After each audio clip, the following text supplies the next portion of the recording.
On today's episode of Think Forever, it's a story of courage. We'll see that a person doesn't have to be defined solely by their past, and how one brave act can leave a lasting legacy for generations to come. In the scope of eternity, our lives are just a dot on a line that extends with no end. In this podcast, I tell stories about people who believed that and lived it, so that by looking at their lives, we might better understand how to think forever.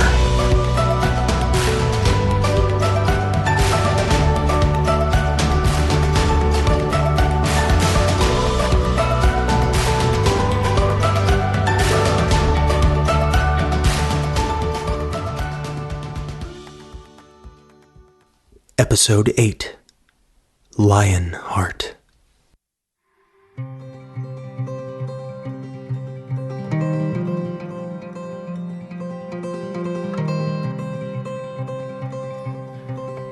Jesus of Nazareth was dead. The earth had shaken, the sky had gone black, the temple veil had been torn in two, and God's only Son was dead. Joseph squeezed his shaking hands and reminded himself again to breathe. In and out. That was the way it went. In and out. It was about all he was capable of doing at the moment, breathing and not shaking. The ornate hallway outside Pilate's audience chamber was colder than he remembered. He could feel the icy stones through his robes as he leaned against them to keep upright. In and out. In and out. The servant had said Pontius Pilate would be with him momentarily, but each moment felt like a lifetime. He closed his eyes and saw blood. A crown woven of thorns tearing the skin from Jesus' brow. Huge nails splitting the flesh of his hands and feet, a crimson river flowing from his side where a soldier had pierced him at the end. The episode of carnage and gore played over and over in Joseph's mind, and he couldn't look away. There was nowhere else to look. "The governor will see you now," came the servant's voice. Joseph snapped his eyes open, shaken from the brutal daze. He leaned away from the hostile stones and followed the man into the even more opulent audience hall. The cavernous room was lit with more than a dozen torches and warmed by massive hearths at either end. Fine tapestries adorned the high walls, and Roman sculptures were littered about the room, as if excess were the sole measure of wealth. Joseph was no stranger to wealth, or the wealthy. His father had been one of the wealthiest men in Arimathea to the north. "Do you know what money is, son?" his father had said. "It is freedom and power. Use it wisely, and you can be whoever you want to be." Those riches had afforded Joseph every opportunity. Education in economics, politics, and religion. Even his seat on the council was made possible with money. It had forever been his guide and his shield. He saved and invested his money well, just as his father had instructed, and worked his way from small urban Arimathea to Jerusalem, the very center of power in Israel. Then he had begun to build. His reputation and wealth grew until he was one of the most respected members of the Sanhedrin. His own home, though more tastefully decorated than the governor's garish mansion, was a tribute to his success. All his treasure on display for the nation to admire. And Joseph had been content, at least until he heard Jesus of Nazareth preach. Jesus had said it was easier for a camel to pass through the eye of a needle than for a rich man to enter the kingdom of heaven. That the world and all its wealth would pass away, and to store his treasure in heaven, where it would never be destroyed. that a man's heart and his treasure were inextricably linked.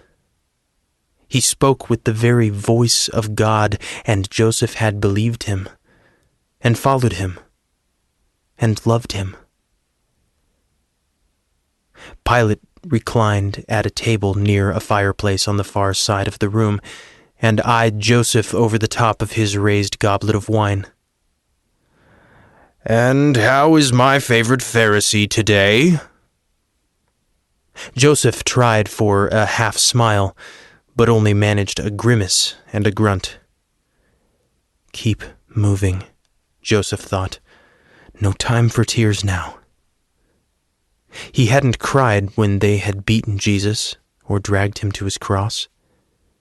He hadn't cried when Jesus breathed his last. All he knew to do was keep moving. "Rough business today," said Pilate. "These troublemakers find the worst time to make noise. And an earthquake with the city so full? Why can't we have just one festival in peace?" A festival. That's all the Passover was to the Romans, like one of their debauched celebrations. If Joseph had better wits about him, he might have commented on the subtle difference between Jewish and Roman traditions, but today he merely squeezed his hands and reminded himself once more to breathe. "Oh, come now, Joseph," Pilate continued, getting no rise from him. "I didn't want to do it, you know. The Nazarene wasn't guilty of anything besides disturbing my day. But you wanted blood, and I wanted quiet." "I didn't want blood," Joseph finally replied, his voice tight in his throat. "Oh, didn't take you for the dissenting type. Not very diplomatic of you." Pilate's tone chastised Joseph, and the truth of the words bit into him. One did not rise to the ranks of the Sanhedrin by spreading divisiveness, and Jesus' message was divisive. It had a way of brewing discord among the people, especially those wealthy members of the council. They had seen his message as a threat to their authority and control. For this reason, Joseph had kept his love for Jesus a secret. He had shared his belief only with a few trusted friends, including Nicodemus, another member of the Sanhedrin who had sought Jesus near the beginning of his preaching ministry. They had quietly communed in their faith that Jesus was the Messiah, rejoicing alone behind their walls. But neither of them had done anything to share their new beliefs, allowing their brothers to stew on the disruptive message of Jesus until their thoughts turned murderous. Joseph had opposed the council at the end, but by then the seeds of hatred had taken root in the hearts of his brothers, and his words were nothing more than a shallow tide lapping at a stony shore. Joseph thought himself a coward. Nicodemus, Joseph thought. He would have the materials by now. He raised his eyes to meet Pilate's. "I've come to ask something of you, Governor." "Ah, there's the politician. What do you want, man? Out with it so I can have one meal today in peace." "If I have any favor with you, sir, give me the body of Jesus of Nazareth." Pilate stopped drinking his wine mid-sip and set his cup deliberately on the table. "You want me to stop this execution? That would start a riot worse than the first." "No, Governor. I just want his body so I can bury him before the Sabbath." "Bury? He can't be dead already." "Jesus is dead, Governor. Less than an hour ago." Pilate took a long, exasperated breath, then yelled, "Lucius!" The slight, dark-haired servant stepped into the room before Pilate finished saying his name. "What do you need, sir?" he replied. "Bring me Quintus," the governor ordered, annoyance growing in his voice. The servant scurried from the room without a word, shutting the door behind him. "Are you playing with me, scribe?" Joseph could tell the address was meant to be an insult. Romans really didn't understand his people at all. "I assure you this is no trick, Governor. I simply want to honor the man. I respected him." "We'll see about that," Pilate chided. "I've had enough of your religious games for one day." Lucius emerged again from the hallway, trailed by Quintus, an imposing centurion clad in armor, bearing a sword at his side and another tucked in his belt. He was taller than Joseph by a head and walked with the sure steps of a battle-tested soldier. Roman military commanders were not known to waste their breath. While governors might express their annoyance with sharp words and reproachful tones, centurions tended to make their frustrations known in a more physical and permanent way. Joseph did not want to be on the wrong side of this man's frustration. "Ah, Quintus," Pilate said, as the daunting man strode toward the table. "Joseph here wants me to give him the body of the Nazarene. He claims the execution is complete. What do you know?" "Jesus of Nazareth is dead, sir," Quintus replied, planting his feet firmly a few steps behind Joseph. "I heard just a few moments ago." Pilate hid his surprise with a deep breath and wiped his mouth with a linen cloth. "Thank you, Quintus." Without another word, the centurion and the servant left to resume their posts. The large chamber, now empty beside the governor and the Pharisee, grew tense with silence. Pilate sat for several moments, rubbing his fingers across his chin and gazing into the fire dancing in the hearth beside his table. With a final sigh, he rose for the first time and looked directly into Joseph's eyes. "Are you sure you want to do this? They could be asking me for your head next." "I'm sure," Joseph replied. "I wish—" He trailed off, thoughts and emotions roiling within his belly. "I couldn't save the man's life, but I can honor it." "Very well," Pilate said, returning to his seat. He scribbled something on a slip of parchment and closed it with his seal. "Give this to the guards where the Nazarene is crucified. They will let you take the body." Joseph bowed his head in gratitude and took the parchment. But as he turned to leave the room, Pilate interjected, "Whatever happens next, I won't risk another uprising defending your guilty conscience. Do you understand?" "I do," replied Joseph, and he shut the door behind him.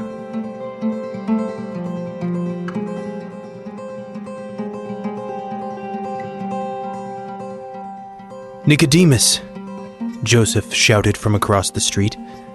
"Did you get it?" "Yes," Nicodemus answered as Joseph grew closer. "And lower your voice. I don't want the Romans thinking there is more trouble starting." The two friends embraced, and Nicodemus added, "Everything is in the cart. What did the governor say?" "We may take the body, but he won't protect us if the council decides to accuse us next." "So be it," Nicodemus said with a nod. The two set off toward Golgotha, the hill where Jesus still hung. Nicodemus leading the donkey and small cart, Joseph picking at the edge of the parchment Pilate had given him. Neither spoke. It was not a long walk, but the thought of returning to the cruel scene made each step heavy. Still, they trudged along, despite their dread. There wasn't much time before the sunset when the Sabbath would begin. While Joseph had been speaking with Pontius Pilate, Nicodemus had been visiting spice merchants, buying as much myrrh and aloe as he could. The cart was laden with about 75 pounds of the spices, as well as linen cloths to wrap Jesus' body. Their cargo was a small fortune, worth more than many people would make in a lifetime, but Joseph would have given everything he owned for one more day with Jesus. It was a pittance compared to the wealth that had been the teaching of the Messiah, and the only way he could think to honor a king killed as a criminal. They crested the hill and were stricken first by the stench of blood, now drying on Jesus' skin and in pools below his cross. His body hung limp, his weight tearing at the nails driven through his hands. A thief was hung on either side of Jesus, their legs broken, unconscious and slowly suffocating. They would be dead before nightfall. Between unnerving gasps from the thieves, Joseph could hear 2 Roman guards bantering. They leaned carelessly against a boulder and joked about fights and women they'd never had. Before them all were Mary Magdalene and Mary, the mother of Jesus. The mother sat in the mud, mere inches from her son's cross, her clothes and feet and hands stained with his blood. Thin streaks crossed her cheeks where innumerable tears had fallen, but now her face was still, frozen in an expression of shock and grief as she stared at the desecrated ground. Magdalene knelt behind the mother, hands on her friend's shoulders with her head bowed as though praying. Joseph knew them because they were with Jesus many times when he had preached, but they were not acquainted. His secret admiration for the Messiah had kept him from fellowship with other followers. "Keep moving," he thought again, squeezing his hands. "And breathe." He approached them cautiously and kept his head low as he passed below Jesus' cross. "Mary," Joseph said. "My name is Joseph, from Arimathea. You don't know me, but—" "I know your face," said the mother without lifting her eyes. "You used to stand in the back of crowds and listen to my son." Yes, I did." "Why are you here, Joseph from Arimathea?" Before Joseph could articulate a response, one of the guards noticed him. "You there!" the guard clamored. "Leave those women alone. No more gawkers today." "Guard, I am Joseph of the Sanhedrin. I have a letter." "Are you deaf, Jew? Begone before I have to repeat myself." As the guard spoke, his hand absently stroked the handle of his sword. Joseph fumbled in the pocket of his robe and raised the parchment bearing Pilate's seal. "This is a letter from the governor. He has given me permission to take Jesus' body." Magdalene and the mother raised their heads at this. Joseph met their questioning eyes and gave his best reassuring look. The guard sauntered forward, thumb still resting idly on the pommel of his sword. He snatched the letter, and Joseph saw the Roman's eyes widen as he recognized the seal. It took a moment for him to read the letter and regain his composure. "Go on then, take the body. But I'm not touching this mess." The guard returned to his rock, but eyed them ominously. "Mary," Joseph said, kneeling beside her in the deep red mud. "If you will allow it, I want to bury your son."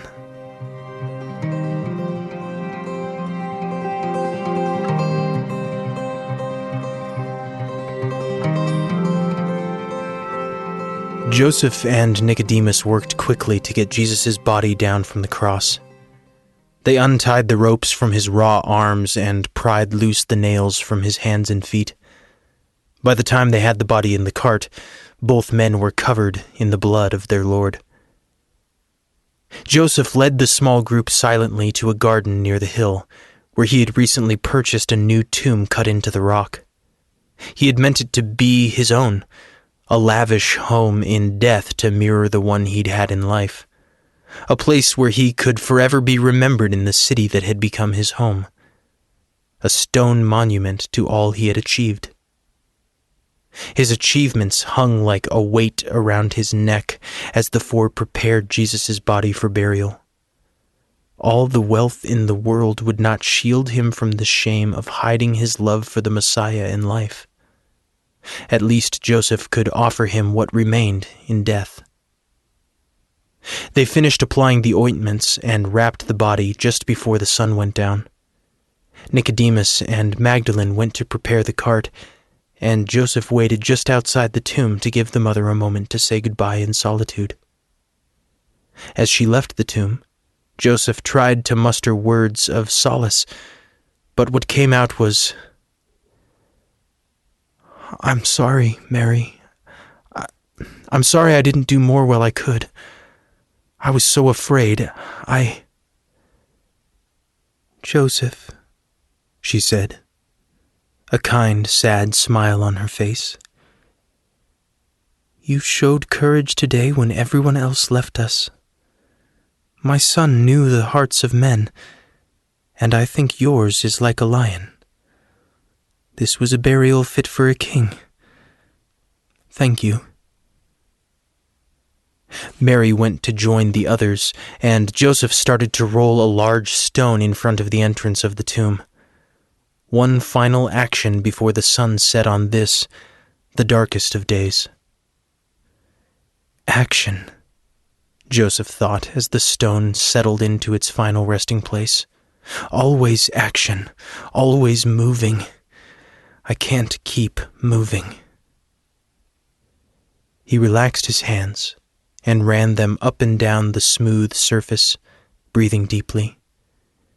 He rested his forehead on the stone, still warm from baking in the sun. He closed his eyes and saw the scene again. The crown, the nails, the river of blood. And finally, Joseph wept.